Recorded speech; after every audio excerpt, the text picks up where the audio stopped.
अस्सलाम वालेकुम। क्वेश्चन है हमारे पास, अ शिप ट्रैवलिंग 17.5 के नॉट्स आपके पास वेलोसिटी का यूनिट होता है, लीव्स वन पोर्ट, जिसने एक पोर्ट को छोड़ा है, फॉर अनदर 4.5 आवर्स, 4.5 घंटे के बाद 17.5 के नॉट्स की शिप ने पोर्ट को लीव किया। फर्स्ट शिप जो थी वो 16 के नॉट से लीव कर चुकी थी 4.5 आवर्स पहले from the ship having velocity 17.5। Port को लीव कर दिया था 16 के नॉट की शिप ने।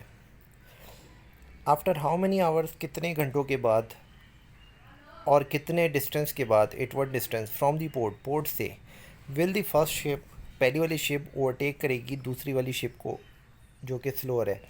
सो ये वाली शिप स्लोअर है जो पहले जा चुकी थी, और ये वाली शिप फास्ट है 17.5 वाली जो बाद में निकली है 4.5 घंटे के बाद। 4.5 घंटे के बाद निकलने वाली 16 के नॉट की ट्रेन शिप को ओवरटेक करेगी कहीं पे जाके, और कितने टाइम के बाद ऐसा होगा और कितने डिस्टेंस के बाद ऐसा होगा। सो हमारे पास कुछ सिचुएशन इस तरह की है कि जो फर्स्ट शिप है जो 16 अगर मैं आपको इसके लिए कुछ सिचुएशन डेटा बना के दूं तो कुछ इस तरह से, ये आपके पास पोर्ट है और पोर्ट से आपने ट्रैवलिंग करनी है एक पर्टिकुलर पॉइंट तक जो कि ओवरटेकिंग पॉइंट जिसको हम कह देते हैं, और ये आपके पास पोर्ट हो गया। यहाँ से यहाँ तक का डिस्टेंस हम ले लेते हैं एक्स।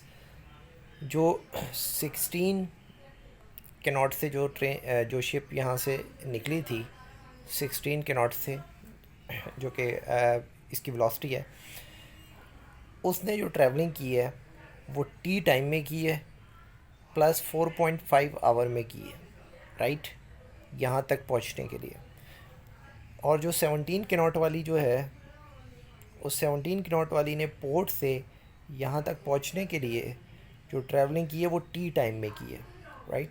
ये जो टी टाइम है जिसके बाद ओवरटेकिंग होगी, क्योंकि सेकंड वाली शिप अपने स्पेसिफिक पॉइंट यानी पोर्ट से निकली और टी टाइम के बाद उसने जाके उसको ओवरटेक कर लिया सेकंड वाली को। यहाँ पे ओवरटेकिंग पॉइंट है।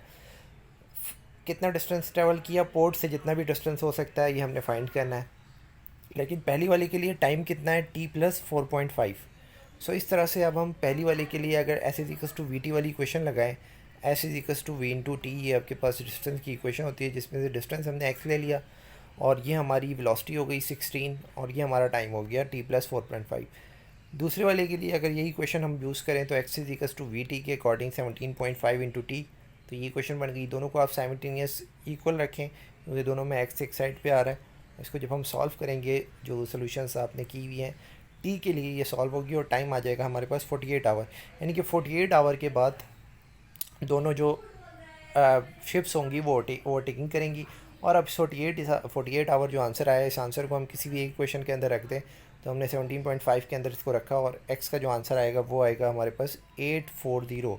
और इसका जो न्यूटिकल माइल्स इसका यूनिट होगा, जो कि कैनॉट को जब आप आवर से डिवाइड करवाते हैं या मल्टीप्लाई करवाते हैं तो हमारे पास जो डिस्टेंस बचता है वो न्यूटिकल माइल्स मिलता है।